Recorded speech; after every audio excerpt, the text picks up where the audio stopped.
پرېدا زمونږ په دې خلکو کې چې راپاڅېده زمونږ په څوک راپاڅېده قبرونو ته سجدې کوي. حرامه ده قبر ته سجده. اسلام کې قبر ته سجده څه تعظیمن ټیټېدی هم نشي. په دنیا کې ټولو کې لوی هستی حضور پاک دی.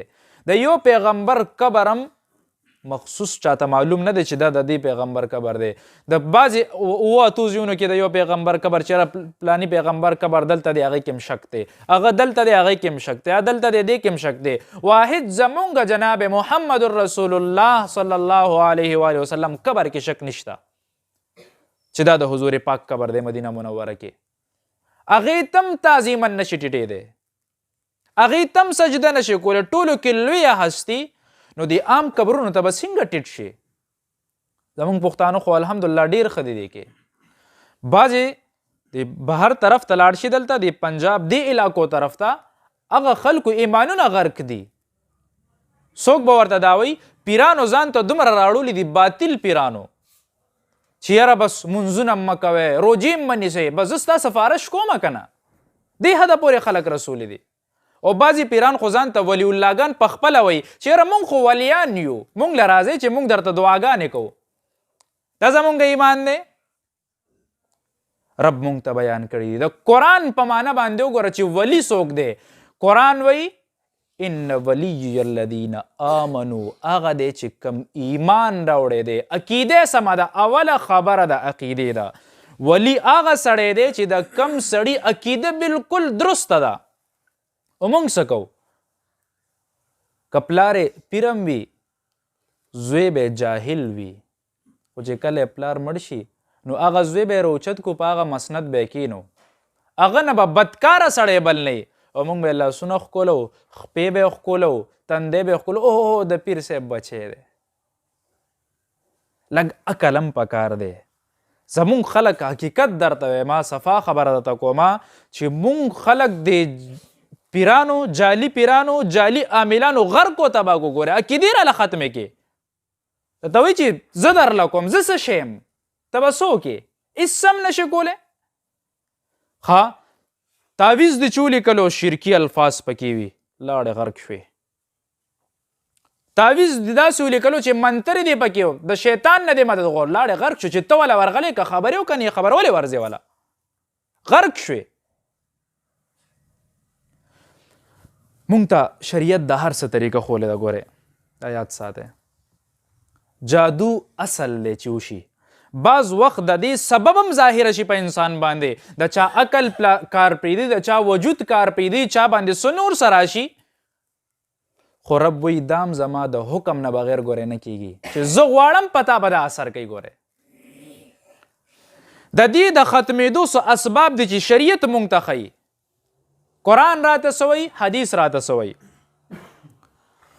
د دې مجموعه علماو راغستې ده چې یاره پیلنې خو په خدای باندې ایمان مضبوط که چې هر څه کوي رب کوي، د رب نه علاوه څوک نه کوي. دا خبره دې زړه ته کوزه که، دا نه چې صرف په دې خوله باندې لګیا یم چې هر څه کوي رب کوي، هر څه کوي رب کوي، خو د نړه کې هم نه دا پیر بابا به مې وکړي، نه دې قبر ته مې چې سجده نه لګول نشي کېدی. روایت کې راځي حضور پاک فرمایي وایي دا شیاطین چې دي وی خلک اکثر کاهنان نه لاړ شي، شیاطین چې دي وی دی د څه وخته پورې به دي اسمان ته تله ګردش پې کولو هلته چې فرشتو ته به کم کارونه حواله کېده وی دي به اورېده. وی بیا د سلیمان علیه صلات وسلام د دور نه پس ته د اسمانه پورې خطی شو، خو اسمان ته نه شو تلی، خو حضور پاک چې کله نه راغلی دی نو وی دی نشي خطی اسمان ته، هغه ځای پې بند شو. خو اوس هم دی خپل کوشش کوي، حضور پاک لاسونه مبارک داسې کوي د یو د بل د پاسه اوس هم وخیجي بره، چې فرشتو ته کومه خبره حواله کېږي نو هغې دی ووري راپټه کړي. وی بعضې فرشتې په دې باندې بره نه شعله رالړه کړي، دا برني خو وله وسوځئ، خو وی دی دا خبره د بجلۍ نه تیزه لاندې بل ته ټرانسفر کړي. او بیا راځي کاهن او جادوګر ته وایي چېرې د پلاني به زوی کېږي، په پلانې روز به باران کېږي، پلانې به مالداره کېږي، پلانې به غریبه کېږي. حضور پاک وی دا یو خبره خو یې صحیح ده، ځکه چې دی بره اسمان کې فرشتو نه اورېدلې ده، خو دا ننان مې ورسره کاهن دروغ تړیو خلک ګمراه کوي. څومره په ګمراهۍ کې مبتلا یو. تاسو یقین وکئ په خپله ووایه ځه څومره خلکو له تللی امراضو دپاره. څوک به درته دا به درله وکم دا به درله وکم زه به درله داسې تعویض وکم چې دا چل به دې وشي هغه چل به دې هسې خبرې دی جادو حق دی شته سحر په پیغمبر باندې هم شوی دی اسباب هم په انسان باندې ظاهریږي خو شریعت د هغې طریقه هم ښیي ځان به دې څنګه پچ کې اولنۍ خبره مې راته وکړه چې عقیده وساتې مضبوط عقیده چې هر څه کوي رب کوي چې دا دې زړه ته کله کوشوه نو بیا به تا نه دا اسباب هم ختمیږي په دې عقیده باندې به که شیطان در باندې حملې هم کوي جادو هم در باندې کېږي رب به یې دنه ختموي دا یو خبره دویمه خبره د وجود پاکوالی راولي کوشش کوه چې هر وخت په اودس کې ګرځې پاک ګرځې کوي دې در باندې حملې مونږ باتروم ته ځو دعا وایو نه وایو راځي راله نو څه به ووایو ښه مونږ که چېرته جومات ته مونځ له ننوځو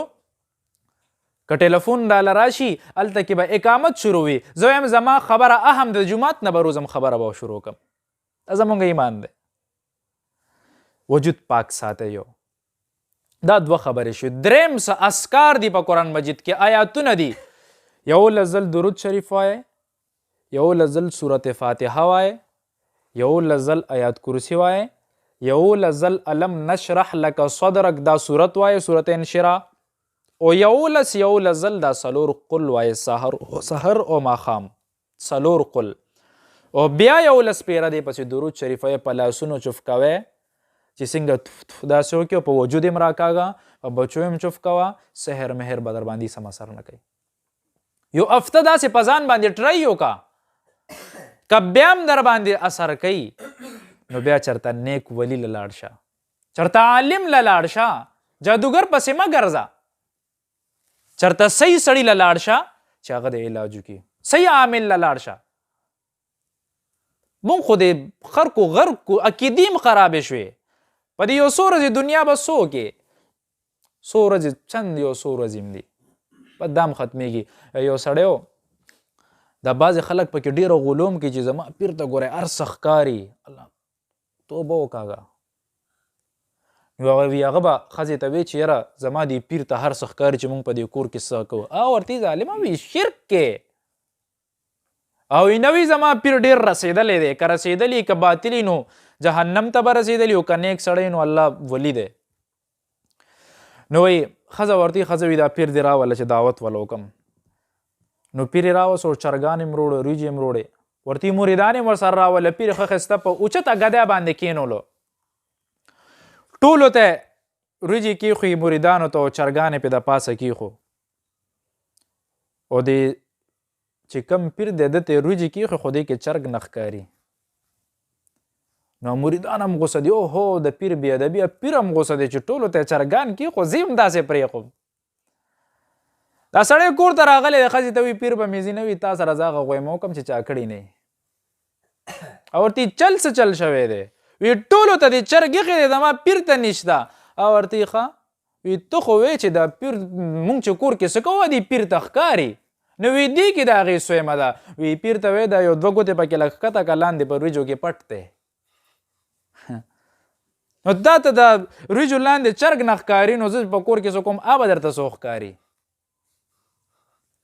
دا اسې د خلکو د ګمراهولو یو طریقه ده حق پیران شته الحمدلله زمونږ پښتانه چې کم دي نو هغې ډېر زر چا سره لاس نیوی نه کوي هغې ډېر زر چا له ځان نه ورکوي او په عقیدو باندې مضبوط دي هغې چې ځان له ګوري نو سمولي ځان له ګوري او هغه هم داسې ګورئ الله چې چاله اجازت ورکړي د قیامت په ورځ باندې هغې سفارش به کولی شي هغې کې اول انبیا دي بیا صدیقین دي بیا شهدا دي بیا علما دي دا به رب اجازت ورکوي سم ولیان راونیسئ باطلانو خلکو پسې مه ګرځئ عقیدې هم خرابې شوې هغه دی څوک به قبرونو ته پراتي څوک به مزارونو ته پراتي څوک چې کم دی چرسان بنګیانو ته پراتي چېره دا پیر دی د دې شیزونو نه ځان وساتئ ګوره دا خدای سره شریک جوړول دي بعضې معمولي خبرې دي چې مونږ وایو یاره مونږ خو په دې کې سم روان یو خو څه پته لګي زمونږ ایمان دې سره زایله شوی او مونږ ته پته هم نه لګي الله سره چېرته هم شریک مه جوړوئ